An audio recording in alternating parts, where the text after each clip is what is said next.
Tante, eu espero que o Senhor fale aos seus corações tanto quanto tem falado ao meu.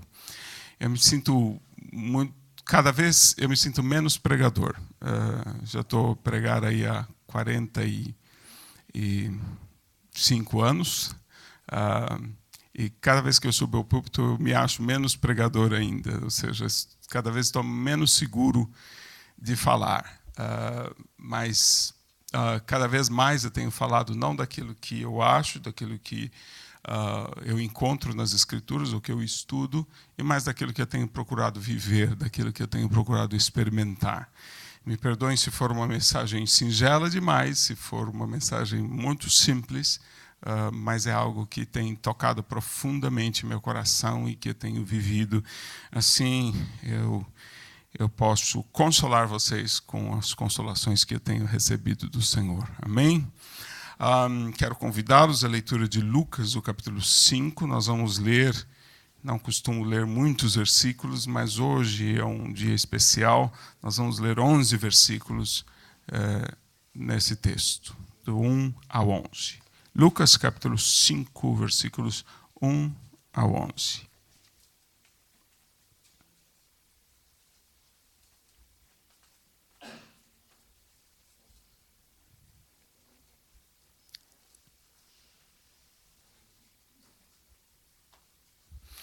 Certo dia, Jesus estava perto do lago de Genezaré, e uma multidão o comprimia de todos os lados para ouvir a palavra de Deus.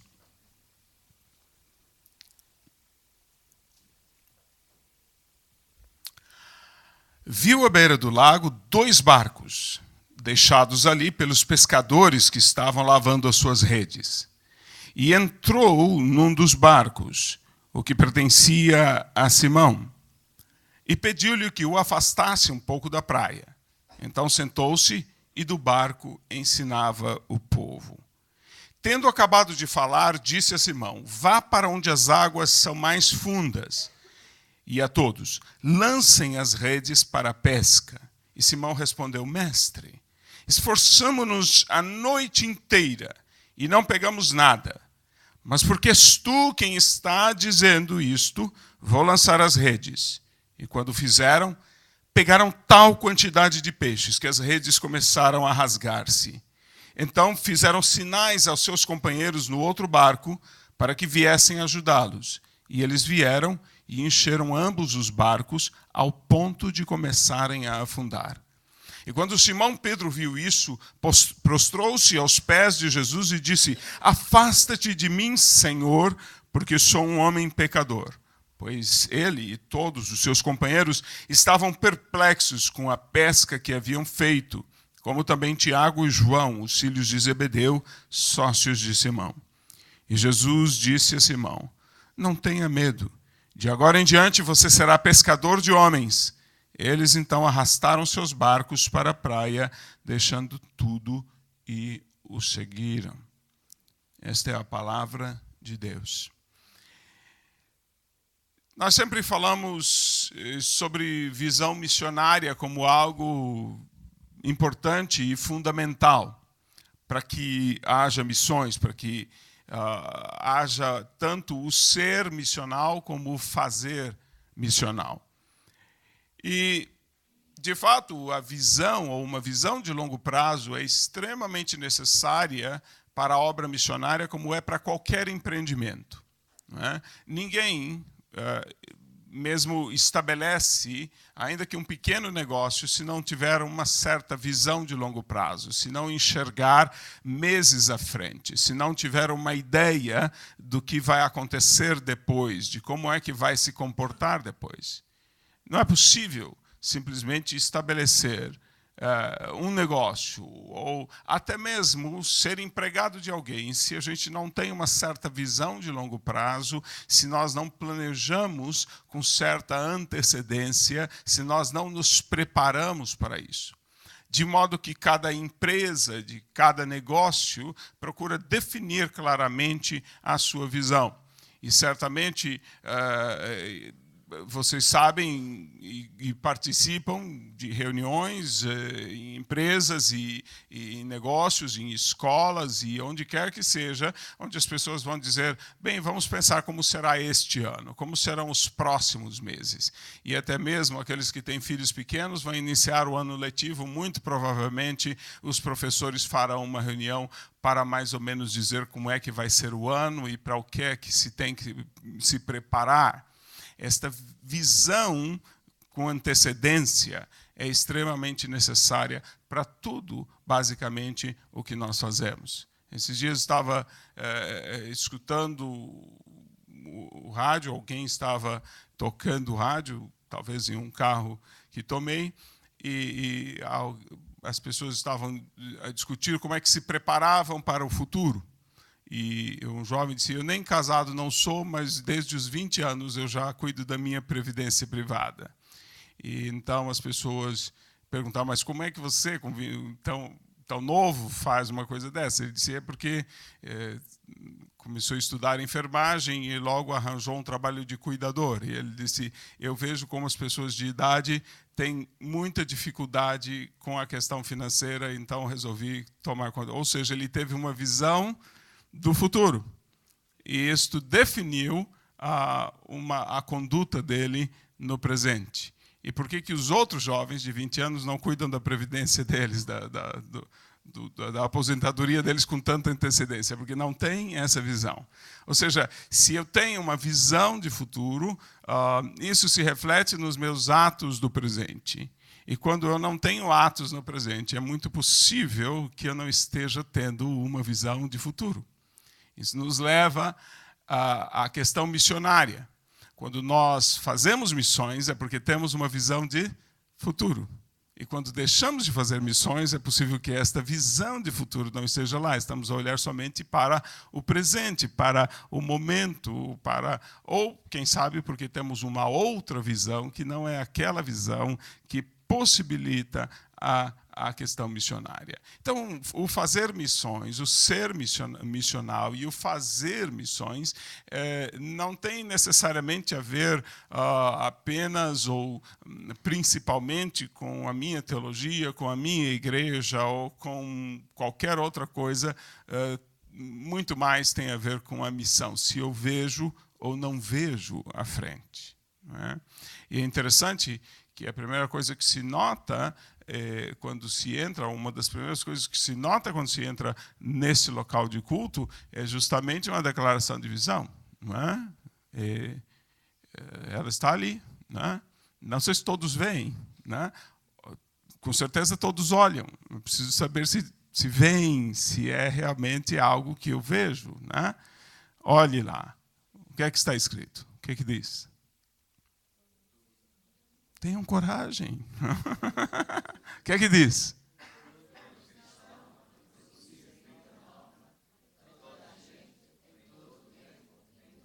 É uma belíssima visão. É necessário saber se nós pudemos adquiri-la, se ela se tornou a nossa visão, e isto vai determinar. Mas há momentos em que nós perdemos a visão. Há momentos em que nós paramos e não sabemos mais para onde ir ou de que forma continuar. Às vezes uma decepção muito grande, às vezes uma frustração dos nossos intentos, às vezes uma exaustão, às vezes enfim, aquilo que esperávamos não acontece, não sucede, não passa, então nós começamos a nossa visão se confunde, nós já não vemos, já não conseguimos enxergar e vamos, como os americanos dizem, ficamos stuck, né? Ficamos ali parados, impedidos, ficamos perplexos, ficamos imóveis pela falta de uma visão. Ou seja, não andamos, não vamos em frente. Né? É como se estivéssemos em um quarto e, de repente, se apaga a luz, não temos ali energia, a luz se apaga e nós imediatamente paramos, não é? Porque não temos visão para continuarmos a andar. E esse texto vai nos falar sobre um momento como esse, quando a gente para, não é? E já não pode continuar. O que esse texto nos mostra são discípulos que estiveram pescando a noite inteira. Eles fizeram tudo o que eles sabiam. Tudo o que eles sabiam. Todos os truques, eu não sei quais são os truques dos pescadores, principalmente não sei quais eram os truques dos pescadores naquele momento da história, naquela situação, mas a gente que conhece alguns pescadores sabe que eles têm muitos truques. Então, certamente eles fizeram de tudo. Talvez eles chamaram os peixes, assobiaram para eles, talvez eles fizeram, enfim, jogaram a rede de um jeito, jogaram de outro, não sei. Fizeram muitas coisas, eu estou certo. Uma madrugada inteira, uma noite inteira, de fato. Até porque quando o texto bíblico nos diz noite, nós supomos que eles iniciaram ao cair da noite, passaram a noite no lago, passaram a noite fazendo tentativas de pesca e nada, absolutamente nada aconteceu. Esse é o momento em que a gente perde a visão.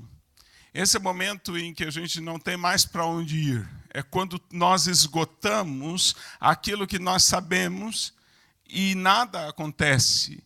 E então estão eles pela manhã a lavar as redes, limpar tudo e não tem o que fazer. Vão para casa sem ter o necessário para a sua subsistência, sem ter o necessário para comer ou para vender. E, enfim, não há mais o que fazer, não é? Jesus, então, está a pregar. E deve ter sido uma pregação impressionante, não é?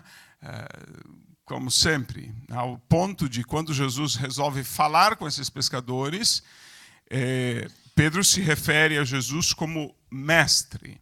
Não é a palavra rabi no grego, é uma palavra que significa aquele que tem autoridade sobre tudo, tem muita autoridade.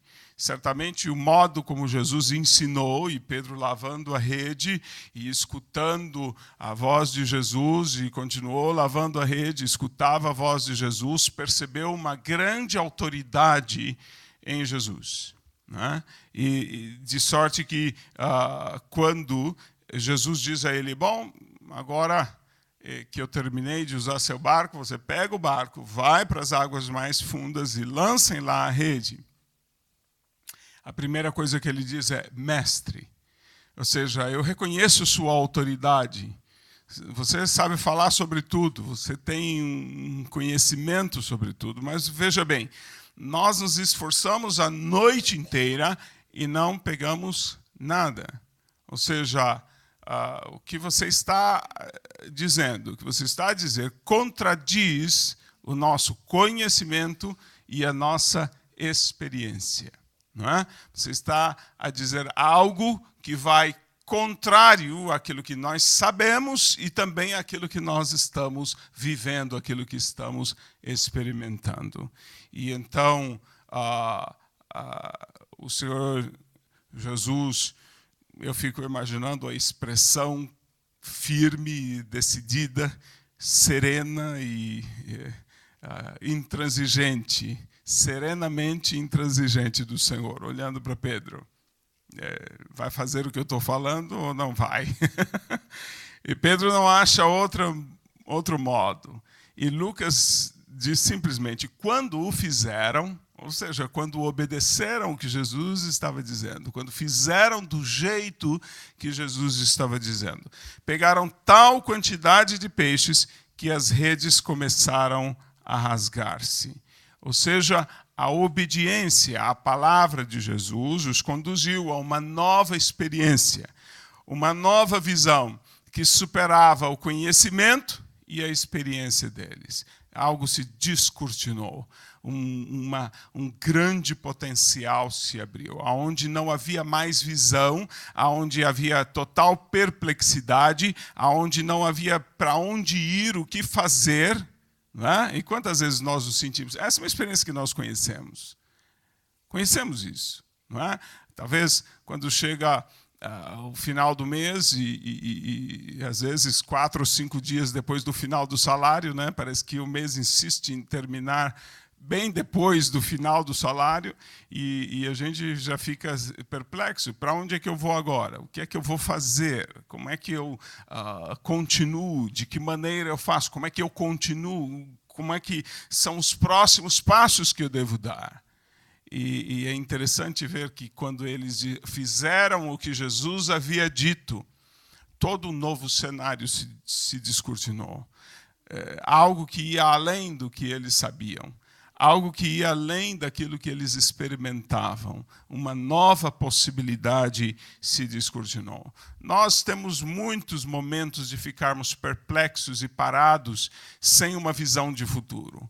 Um outro problema que nós temos é, por exemplo, a idade. Às vezes, para vários motivos e várias razões, a nossa idade produz um pouco dessa perplexidade. Se, bom, agora que eu já tenho 50, agora que eu já tenho 60, agora que eu já tenho 70, vou fazer o quê?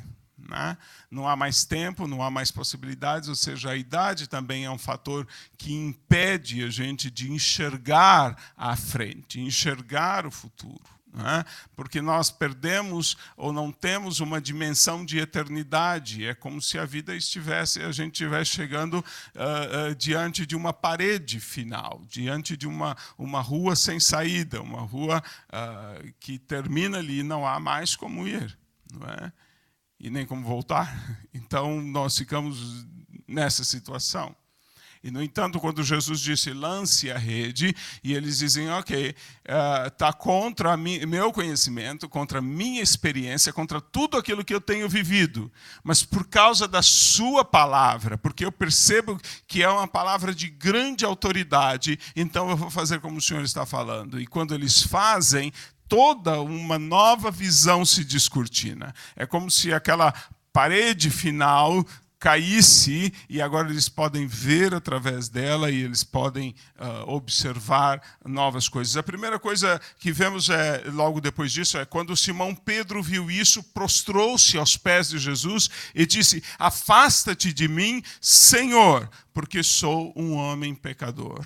Ou seja, primeiro se descortinou uma nova visão de Jesus. Jesus agora não é somente aquele que tem a autoridade, mas ele é agora Senhor, é o dono de tudo, é o proprietário de tudo. As coisas acontecem segundo a vontade dele, as coisas acontecem de acordo com o querer dele. Então Pedro agora deixa de chamar Jesus de mestre, ou seja, aquele que fala com autoridade, para chamá-lo de Senhor, de Kyrios, aquele que é o proprietário das coisas e faz com elas aquilo que ele bem entende. Não é só a palavra dele que tem autoridade, ela tem também efetividade. Portanto, Pedro reconhece Jesus, tem uma nova visão de Jesus. Mas Pedro também tem uma nova visão de si mesmo. Se afasta-te de mim, que sou pecador. Talvez ele se considerasse um ótimo pescador, mas agora ele percebe que ele não passa de um pecador, não é? Um S mudou e mudou toda a história, não é? Pedro tem uma nova visão de si próprio, não é?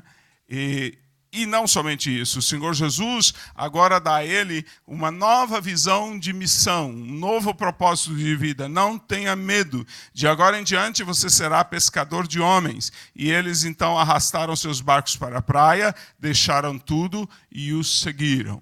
Jesus deu a ele uma nova missão. Ele tem agora uma nova escala de valores, uma nova escala de prioridades, as coisas têm outra forma. Isso é uma visão. Eles percebem as coisas de outra forma. Para eles, a coisa mais importante era aquele barco. Um barco era caríssimo, era como ter uma empresa hoje. Não era fácil, não era barato ter um barco. Era uma profissão considerada naquela região bastante nobre, era uma profissão significativa. Eles tinham uma escala de valores que atendia isso, eles tinham uma escala de prioridades que definia saírem à noite, passarem a noite toda pescando, e a vida funcionava dessa forma. Mas, de repente, eles têm uma nova visão. E essa nova visão fornecida por Jesus modifica a sua escala de valores. Às vezes as pessoas ficam abismadas, como é que se deixa um cargo de oficial no exército? Como é que se deixa um cargo de executivo? Como é que se deixa para se dedicar ao trabalho missionário? Não é? Será que houve uma oferta maior? Será que houve uma promessa de status maior? O que é que houve? Não, o que houve foi uma visão que modificou a escala de prioridades, a escala de valores. Foi isso que aconteceu com estes homens. Eles deixaram a sua empresa de pesca justamente no momento em que eles tinham tantos peixes, eles tinham uma carga tão valiosa, porque sua escala de valores, sua relação de prioridades foi modificada por uma nova visão de missão, não é? Por uma nova visão missional. E isso permitiu que eles deixassem as coisas antigas e se dedicassem a coisas novas. O muito interessante entre os evangelistas é que João vai contar uma história muito semelhante a essa. No último capítulo de João, nós lemos um dos primeiros capítulos de Lucas, o início do ministério de Jesus na Galileia, e Jesus, então, produz essa pesca maravilhosa no início. E tal e qual 2 multiplicações de pães, e que muita gente pode pensar, mas será que Jesus multiplicou os pães 2 vezes? E a história, o texto não nos deixa enganados, ou seja, são mesmo 2 multiplicações, os detalhes são diferentes, a história é uma história diferente. E João, no último capítulo, vai contar uma história bem semelhante, uma pesca maravilhosa também. Depois de Jesus ter morrido, os discípulos então frustrados, perplexos. Imagina, todas as expectativas deles estavam no fato de que Jesus seria provavelmente o rei de Israel, receberia a coroa, declararia a independência de Roma, estabeleceria um ministério e cada um deles seria ministro de Estado. Olha, que ótima ideia. E então Jesus é açoitado, crucificado, morto e sepultado. Quer coisa pior para acabar com as perspectivas e a visão de futuro de alguém? E quantas vezes uma situação complicada na nossa vida faz com que a gente pense, bom, agora não tem mais para onde ir, agora não tem mais para onde sair, ou seja, nós de novo nos sentimos em uma rua sem saída, de novo nos sentimos como diante de uma parede e não há como continuar, não há como avançar. De modo que quando Jesus aparece na praia, segundo o relato de João, no capítulo 21, ninguém o reconhece, não é? Mesmo comendo com Jesus mais tarde, ninguém o reconhece. Quer dizer, eles imaginavam, sabiam, mas tinham medo de perguntar. A perspectiva deles havia terminado, mas Jesus de novo diz, joguem a rede para o lado do barco. E de novo eles pescam peixes, e de novo aquilo que eles sabiam, aquilo que eles experimentavam é totalmente revolucionado pela palavra de Jesus. Na hora que eles obedecem, o texto de João diz, e eles o fizeram. Não é? Ao amanhecer, Jesus estava na praia, João 21, 4, mas os discípulos não o reconheceram. E ele lhes perguntou, filhos, criancinhas, né? Vocês têm algo para comer? E eles responderam que não. E ele lhes disse, lancem a rede do lado direito do barco e vocês o encontrarão. Eles lançaram a rede e não conseguiam recolher a rede, tal era a quantidade de peixes. Quando eles obedeceram à palavra do Senhor Jesus, eles descobriram uma nova realidade, uma nova possibilidade que eles não tinham visto, que eles não tinham descoberto. Aquilo que parecia impossível agora é modificado. Agora existe uma abertura, existe uma possibilidade, existe uma nova visão, existe uma nova realidade que pode ser vista. Depois disso, vocês sabem, Pedro é interpelado por Jesus. Pedro, tu me amas. Pedro, tu me amas. Pedro, tu me amas. Não é? E Pedro tem uma nova visão de si mesmo. Era aquele Pedro que achava que ele seguiria Jesus até a morte, não é? E não foi bem assim. E a vergonha, o erro, a falha destruiu as perspectivas de Pedro, assim que ao invés de ir para frente, ele voltou atrás. E se eu vou ser novamente pescador, esse negócio de seguir Jesus, de ser discípulo de Jesus, isso não funciona, não vai, não é? E Jesus agora novamente procura dar a Pedro uma nova visão dele próprio, uma nova visão de si próprio. E finalmente uma nova visão da missão de Pedro. Pedro, segue-me. Mas, Senhor, e isso e aquilo? O que te importa? Segue-me. Não é? E, novamente, Pedro tem restaurada a sua visão. Nossas frustrações, elas estão relacionadas com a falta de visão. Essa visão que eles tiveram em Lucas, mas que não foi renovada e que muitas coisas aconteceram e eles foram frustrados e eles perderam as suas perspectivas. Eles já não tinham mais uma visão de onde ir, do que fazer, porque eles esperavam uma coisa e aconteceu outra completamente diferente. Eles esperavam que Jesus fosse coroado como rei, Jesus foi coroado de espinhos e foi levado à morte, e isso cancelou completamente uma visão de futuro para eles. As frustrações, muitas vezes, definem isso. Olhar para a direção errada, olhar para as coisas erradas, esperar coisas que são, na verdade, da mente humana e que são carnais e não são o plano de Deus. E depois essas coisas não acontecem e nós nos frustramos. Nós poderíamos pensar muito, falar sobre horas, o que é que consome a visão missionária de alguém. O que faz com que alguém, como o Senhor disse à igreja de Éfeso, comece com um amor fervoroso e de repente perca o primeiro amor e já não tenha mais aquelas primeiras obras. Por que que some do meio de uma igreja, do meio de um grupo de cristãos, de uma nacionalidade, ou às vezes dos cristãos todos de uma era inteira? De uma era inteira. Some o ser e o fazer missional. Por que que as pessoas perdem a perspectiva de missões? Nós poderíamos falar muito sobre isso. O fato é que nós frequentemente encontramos os crentes frustrados, perplexos, desapontados, sem uma visão de continuidade, sem uma visão de futuro que os impulsione a seguir. E eu digo a vocês que não basta nós sentarmos, uma liderança sentar-se, escrever uma declaração de visão, se essa visão não é a visão de cada crente, se cada crente não está vendo, não está enxergando per si aquela visão. A segunda coisa que nós aprendemos com esse texto é que a palavra de Jesus contraria aquilo que nós sabemos e aquilo que nós fazemos, o nosso conhecimento e a nossa experiência.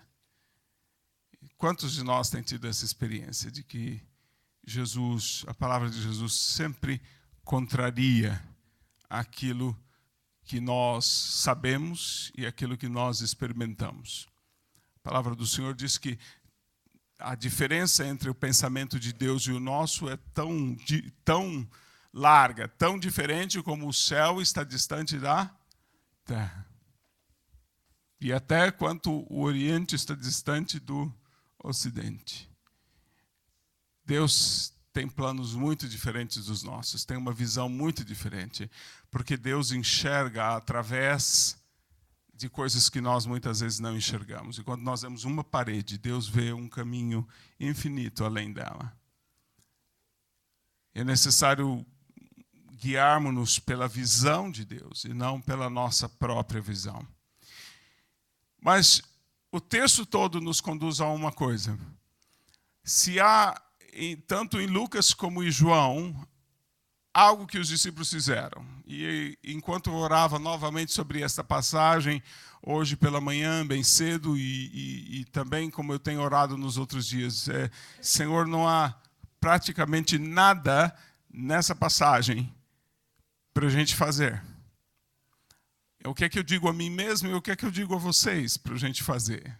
Visto que toda a renovação da visão missional desses discípulos dependeu somente de Jesus. Foi Jesus quem abriu um novo horizonte. Foi ele quem deu a instrução, foi ele que disse, lança a rede dessa forma. E quando eles lançaram a rede daquela forma, eles tiveram uma nova visão. E essa nova visão reorganizou todas as suas prioridades, todas as suas perspectivas. E eles tiveram uma nova visão de Jesus, uma nova visão de si próprios e uma nova visão da sua missão, dos seus valores, do que fazer. Mas há uma coisa que eles fizeram. Eles obedeceram o que Jesus disse no cotidiano deles. Não é nem mesmo o Senhor Jesus dizendo, ide por todo mundo e pregar o evangelho a toda criatura. É o Senhor Jesus dizendo, olha, pesca direito. Pesca do jeito que eu estou falando. Quando eles obedeceram a palavra de Deus no seu cotidiano, nas coisas simples da sua vida, eles tiveram uma nova visão de si próprios, uma nova visão do Senhor e uma nova visão da sua missão.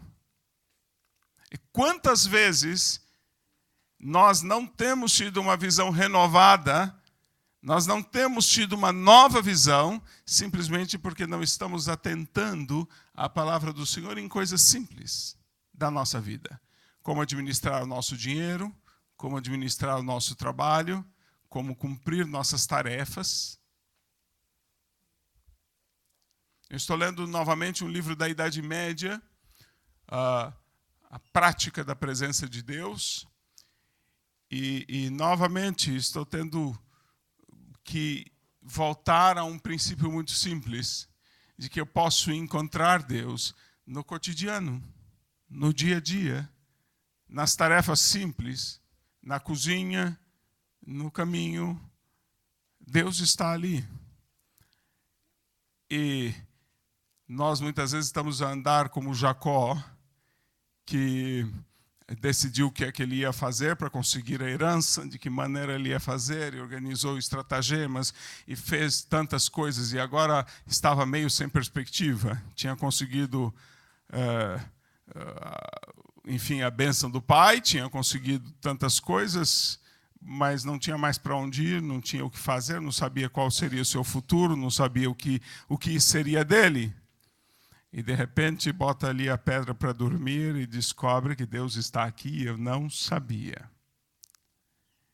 Às vezes, nós estamos vivendo a nossa vida simplesmente do jeito que nós achamos, do jeito que nós fazemos. Nós estamos resolvidos a pescar do jeito que a gente sabe, do jeito que a gente sempre fez e do jeito que a gente acha de fazer. E muitas vezes é justamente esse agir de acordo com a nossa própria cabeça que cancela completamente as nossas perspectivas. Porque chega um momento em que nós fazemos tudo o que nós sabemos e as coisas não funcionam como a gente espera. E nesse momento em que a gente precisa se voltar a coisas simples, como obedecer a Deus nas coisas mínimas. Como é que eu trato a minha esposa? Como é que eu trato os meus filhos? Como é que eu organizo minhas finanças? E quando eu ouvir Deus nessas coisas simples, é possível que uma nova visão se descortine para mim. Uma nova visão. O que eu quero dizer, olhando para esses discípulos, é que a primeira ordem do Senhor não foi para eles irem às nações do mundo. A primeira ordem do Senhor foi que eles o obedecessem no cotidiano. Em coisas que eles achavam que sabiam. Em coisas que eles estavam muito acostumados a fazer. Em coisas que eles achavam que dominavam e governavam. Mas quando eles se dispuseram a obedecer a palavra do Senhor, mesmo que ela fosse contrária ao seu conhecimento e à sua experiência, nas coisas simples da vida, uma nova visão se descortinou. Uma nova possibilidade. Um novo futuro. Portanto, esse me parece o primeiro passo para sermos uma igreja missional e missionária. Obedecer a Deus nas coisas pequenas, nas coisas simples, no nosso cotidiano. O que é que Deus tem dito a você sobre como se relacionar com a sua esposa, com o seu esposo? O que é que Deus tem dito a você sobre como educar os seus filhos? O que é que Deus tem dito a você sobre como tratar o seu vizinho? Sobre como cuidar das suas finanças? Sobre como adorá-lo? Sobre como orar? Quando você submeter o seu conhecimento, a sua experiência, as suas perspectivas de vida, suas ideias, seus pensamentos, completamente ao Senhor nas coisas cotidianas, eu tenho certeza que você verá uma nova realidade sobre quem é o Senhor, sobre quem você é e sobre qual é a missão de Deus para a sua vida. Eu estou pronto a dizer, olhando para essa passagem, que não vai acontecer missões enquanto nós pescarmos do jeito que a gente quiser. Enquanto nós fizermos as coisas simples, as coisas cotidianas, as coisas básicas do nosso jeito, da nossa forma, nós não teremos uma visão ampla do futuro de Deus para nós. Nós estaremos iludidos, enganados, perplexos, parados. E somente quando nós tivermos a vontade, o desejo de deixar de lado nossas ideias, nossos pensamentos, para fazer do que o Senhor diz. Senhor, eu trabalhei a noite inteira desse jeito. Do meu conhecimento e da minha experiência, isso que o Senhor está falando não funciona. Mas porque é o Senhor que está dizendo, eu vou fazer. Senhor, olha, minha experiência de tratar com funcionários, minha experiência de tratar com vizinhos chatos, minha experiência de tratar com finanças é essa, essa e essa. E eu venho fazendo assim, não dá certo. Imagina fazer do jeito que o Senhor está dizendo. Mas, já que o Senhor está falando, eu vou fazer do jeito que o Senhor está dizendo. E eu prometo a você, que se você fizer do jeito que o Senhor está dizendo, você terá uma nova experiência com o Senhor. Uma nova visão de quem é o Senhor. Uma nova visão de si mesmo diante do Senhor. E uma nova visão da missão de Deus para a sua vida. Missões está fundamentada na simples vontade de obedecer ao Senhor nas mínimas coisas. Missões não começa com um projeto milionário de ir para outro país e de realizar uma obra fantástica, enorme e imensa. Esses dias eu sentei com minha equipe para somar o quanto Deus colocou de recursos no nosso ministério nos últimos 16 anos. É impressionante. Eu não tinha ideia de que Deus colocaria 1% disso quando nós começamos esse trabalho. Mas sabe do que foi feito isso? Isso foi feito de simples obediências, do cotidiano, das pequenas coisas. Essa vontade de obedecer a Deus levará você a uma outra visão, a visão de Deus para a sua vida. Olhando para essa passagem, estou pronto a dizer que a vontade de obedecer a Deus nas coisas simples é o macro fundamento da obra missionária. Quando estamos prontos a simplesmente pescar do jeito de Jesus e não do nosso jeito. Quando estamos prontos a lançar as redes do jeito de Jesus e não do nosso. Quando estamos prontos a pescar de dia, quando a gente está acostumado a pescar de noite. Quando estamos prontos a lançar a rede para o lado direito, quando a gente está acostumado a lançar do lado esquerdo. Quando estamos prontos a pegar as redes que acabamos de lavar e voltar ao mar tudo novamente, contrário ao nosso conhecimento, contrário à nossa experiência, mas simplesmente porque queremos fazer o que Jesus mandou, o resto Ele vai fazer. O resto Ele vai fazer. E eu estava orando hoje pela manhã dizendo, Senhor, eu preciso de uma nova visão tua. O Senhor sabe quantas vezes eu tenho tentado as coisas do mesmo jeito e elas não têm funcionado. Me ajuda, Senhor, a te obedecer nas coisas simples, para que o Senhor faça algo novo, para que o Senhor realize algo novo. O Senhor me deu uma nova visão. E eu quero que você experimente isso também. Que você pense naquilo que o Senhor tem mandado. Não inicialmente ide por todo mundo, porque você não vai a lugar nenhum do mundo. Se primeiro, nas coisas básicas e simples da sua vida, você não tiver a vontade de render-se completamente e dizer, tá bem, Senhor, eu vou fazer do teu jeito e não do meu. Se nas coisas simples da sua vida você tiver. Mas hoje nós temos muitos crentes que dizem, a vida é minha, ninguém tem a ver com... Né? Eu vou viver do meu jeito. Eu é que sei. Eu é que sei quantas contas eu tenho para pagar. Eu é que sei da minha vida. Eu é que sei. Olha, Jesus sabe melhor. Se você obedecer o Senhor nas coisas simples, o Senhor vai te dar uma nova visão, novas prioridades, novas possibilidades. Curva a sua cabeça nessa manhã.